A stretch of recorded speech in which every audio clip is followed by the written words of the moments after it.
तर बघा आता आपल्याला इथं क्वेश्चन नंबर 6 मधला बी सॉल्व्ह करायचा आहे. ठीक आहे. Beam is bend in the form of curve. एक बीम आहे हॉरिझॉन्टल, तो काय कर्वच्या फॉर्ममध्ये बेंड झालाय आणि त्याचं इक्वेशन दिलेलं आहे y equals to 2 sin x minus sine of 2x. Find the radius of curvature of beam at x equals to π/2. म्हणजे आपल्याला काय करायचं, त्या बीमची radius of curvature find out करायची. ठीक आहे. हा प्रॉब्लेम आहे ॲप्लिकेशन्स ऑफ डेरिव्हेटिव्हचा. तर बघा आता इथं याचं सोल्युशन कसं आहे.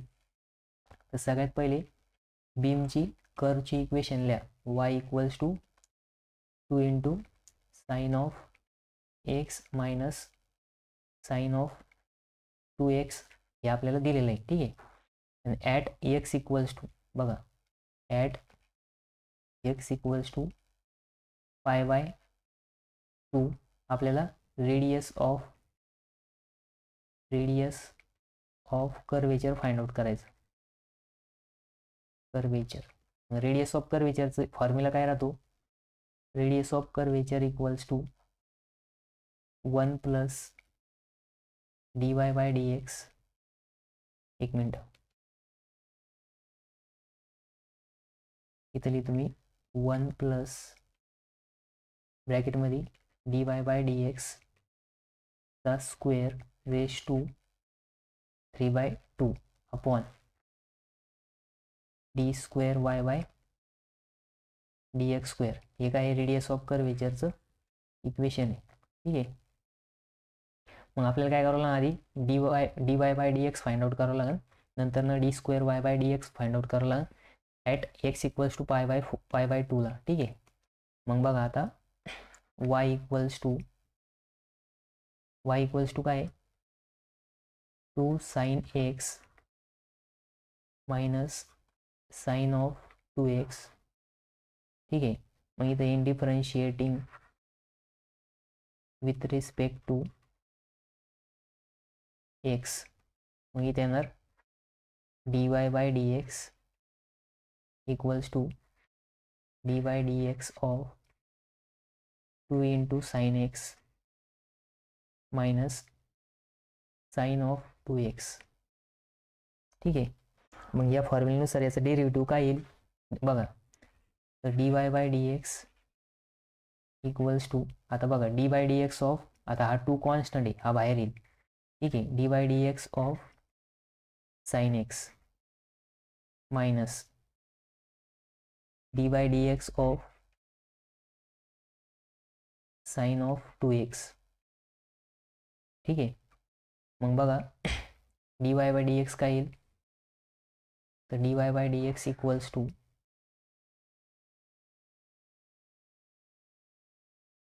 इथे येणार आहे dy/dx इक्वल्स टू, आता बघा साइन एक्सचा डेरिव्हेटिव्ह काय येतो कॉस एक्स, इथं 2 इंटू कॉस एक्स मायनस, आता बघा साइन ऑफ 2x दिलेलं आहे, म्हणजे sine of F of X दिलेलं आहे.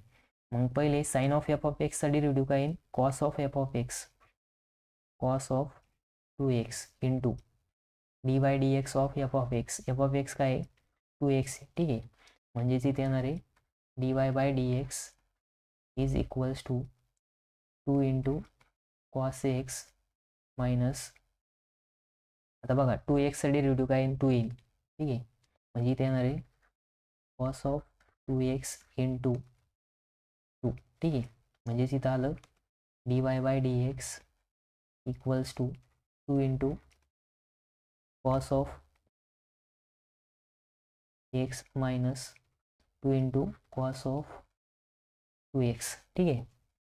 मग बघा आता याच्यानुसार काय होईल, आपल्याला काय आहे की ॲट x इक्वल्स टू, मग इथं लिहायचं ॲट x इक्वल्स टू π/2, म्हणजे तिथे येणार आहे dy/dx at x equals to π/2 equals to 2 into cos of π/2 minus 2 into cos of 2 into ब्रॅकेटमध्ये काय येणार π/2. मग हा 2 कट होऊन जाणार. ठीक आहे. इथं काय येईल बघा, आता कॉस π/2, कॉस 90ची व्हॅल्यू किती राहते 0 राहते. ठीक आहे, मायनस 2 इंटू कॉस पायची व्हॅल्यू किती येईल बघा, कॉस 0 काय राहतं 1 राहतं, तर कॉस पाय काय येईल म्हणजे 180ला -1 येईल. ठीक आहे, -1 किंवा तुम्ही कॅल्क्युलेटरमध्ये कॅल्क्युलेट करा. 0 इंटू आता मायनस मायनस काय होईल प्लस होईल, म्हणजे इथं काय येणार आहे +2 येणार आहे. ठीक आहे, म्हणजेच dy/dx at x equals to π/2 equals to 2, म्हणजे x ची व्हॅल्यू किती आली π/2 आली. ठीक आहे, dy/dx ॲट π/2 इक्वल्स टू किती आली 2 आली, किती आली 2 आली. ठीक आहे, मग आता आपल्याला काय करावं लागेल, या फॉर्म्युल्यामध्ये d2y/dx² फाइंड आउट करायला. मग काय करायचं, पुन्हा डिफरन्शिएट करायचं. ठीक आहे, मग बघा इथली तुम्ही आपल्याकडं इन टर्म्स ऑफ एक्स काय आलं होतं, dy/dx equals to 2 into cos of X minus 2 into cos of 2x आलं होतं. ठीक आहे, again differentiate with respect to X. मग इथं काय येणार dy/dx of dy/dx equals to dy/dx of 2 into cos of X minus 2 into cos of 2x. ठीक आहे, म्हणजे इथं काय येईल d2y/dx² इक्वल्स टू, आता बघा 2 कॉन्स्टंट आहे बाहेर येणार, dy/dx of cos of X minus 2 constant आहे बाहेर येणार, dy/dx of cos of 2x. मग बघा इथं हा जो 2 आहे तो ॲज इट इज राहणार, कॉस एक्सचा डेरिव्हेटिव्ह येतो -sin x.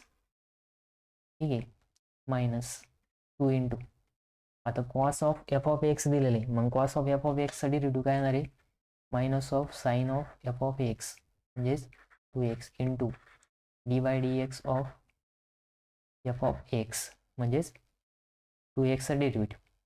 मग इथं काय येणार -2sin x मायनस, आता हा मायनस प्लस होणार, म्हणजे इथं किती येणार, आणि 2चा डेरिव्हेटिव्ह 2x डेरिव्हेटिव्ह 2 येणार, 2 2 4 sin ऑफ 2x म्हणजेच d2y/dx² काय आला -2 sin x plus 4 sin of 2x. ठीक आहे, मग पण आपल्याला कशामध्ये पाहिजे ॲट x इक्वल्स टू π/2 ला पाहिजे. ठीक आहे, मग d2y/dx² at x equals to π/2 equals to बघा आता -2 into sine of π/2 plus 4 into sine of 2 into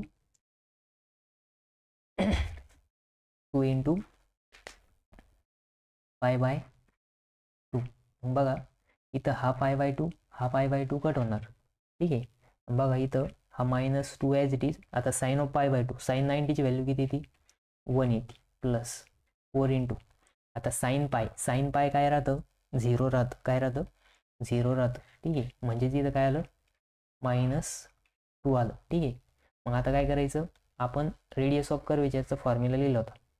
मग रेडियस ऑफ कर्वेचरचा फॉर्म्युला काय आहे इथं लिहितो मी. ठीक आहे, रेडियस ऑफ कर्वेचर